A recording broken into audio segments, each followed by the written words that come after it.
Yves Leterme was formally named Belgium's Prime Minister after 9 months of turbulent negotiations between Francophone and Flemish politicians. For all that time, the country functioned virtually without a government. Today's disparate coalition remains delicate, comprising parties which traditionally oppose each other on many issues. Prime Minister, thank you for agreeing to this interview and welcome to EuroNews. Belgium has traditionally been a very pro-European country. Some of your predecessors called themselves federal Europeans. Are you a federal European too? Does it still exist in your opinion? Est-ce que ça existe encore, surtout à votre avis? Je le suis en effet. D'ailleurs, j'ai encore suivi des cours de fédéralisme. In effect, I took courses on European federalism when I was a student at university. I've worked in European institutions, so I'm really a convinced European. I even think it's difficult to be Belgian these days without being really convinced of the extra benefits EU membership brings. Is it possible to be for federalism in Europe, but for confederalism in Belgium? Yes, that has to be possible. I mean, institutions evolve. I'm the Prime Minister of a government which has a programme of institutional reform and reform of the state too. So the programme of government is well framed within the evolution of Europe as well. But even so, you're heading for quite a difficult phase from the point of view of balance within the country. There are major differences between the federal approach and the confederal approach. Your job is to find the balance between the two positions. Are they reconcilable? Trouver un équilibre entre les deux positions. Est-ce qu'elles sont conciliables?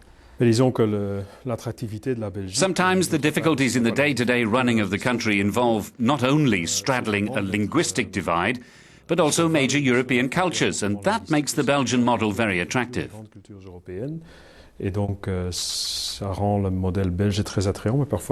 Sometimes it's difficult to find agreement. That was true during these past months, coming to a good balance, a new balance in our institutions, a better division of powers and responsibilities.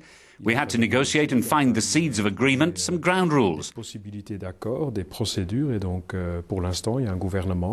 the moment, the government has enough of a majority to bring a special law before the Senate to rebalance some institutions and to transfer some powers to the regions and communities. The aim is to come to a second agreement by next summer, with one part about guarantees regarding the working of the federal state and the other concerning the supplementary transfer of powers. Like, for example, the regionalization of employment. Do you think Wallonia would be interested in something like that? I think anyone who views the situation with a certain objectivity must see, first of all, the social crisis of the unemployment rate, which is still very high, particularly in certain parts of Wallonia. You can't generalize. And the other part is the crisis unfolding in Brussels. Despite being the principal economic motor of our country, there are not enough opportunities for job seekers from the city itself. So I think in the coming months we must overall try to find the means to allow the regions to tailor their employment needs. The problems in the majority of the areas of Wallonia are not the same found in Flanders. The rate of unemployment in Flanders, for example, is a third or half of that in Wallonia.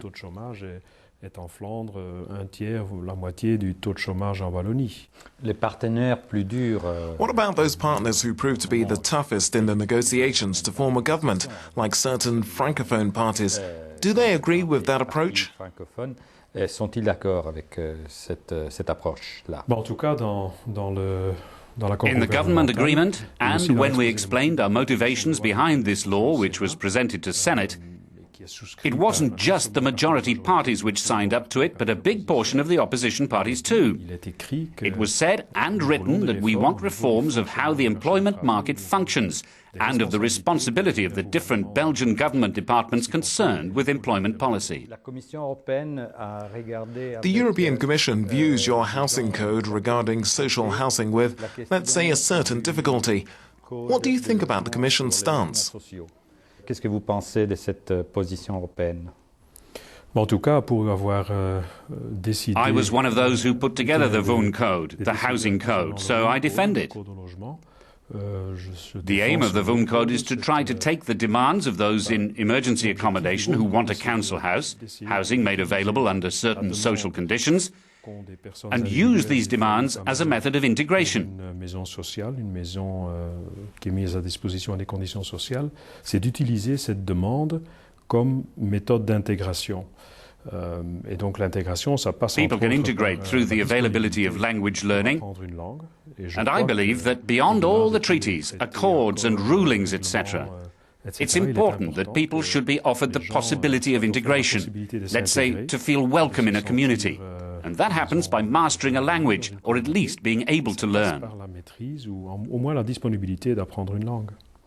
You don't think that there's even a little discrimination included in it? Ce n'est pas à moi de juger. That's not for me to judge. For the United Nations, maybe? Non, les Nations Unies aussi ont The United Nations have a position on the subject. Ouais. Quelle est Yes. votre question? What's your question? Justement, Simply that, do you think the code includes a form of discrimination based on language? Mais, monsieur, moi j'ai Sir, participé à I la took prise de part décision in the sur making of the decision on the VUN Code, and I think the aim is clear-cut. Utiliser That is to la use families' demande demands for a council house as the ways and means of integration. pour une maison sociale comme moyen, comme moment, comme méthode d'intégration.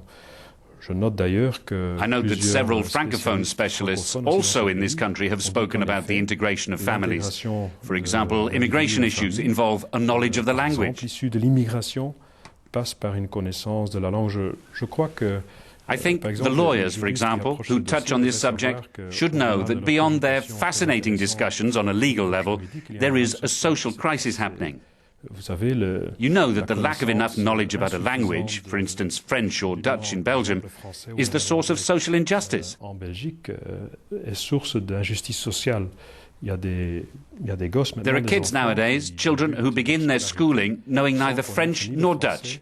Ni le néerlandais. Donc, au-delà And so des beyond the Nations United Unies, Nations, the EU, the European Commission, and the very learned reports which have been published, il faut surtout essayer de résoudre. we must try above all to resolve this social question. Je crois que I believe we must offer the children and the families who are asking for social housing the possibility of integrating through the language. And that's also really an offer of social freedom. la possibilité de s'intégrer via la langue, c'est vraiment offrir aussi un moyen d'émancipation sociale. Merci. S'il vous plaît. Merci.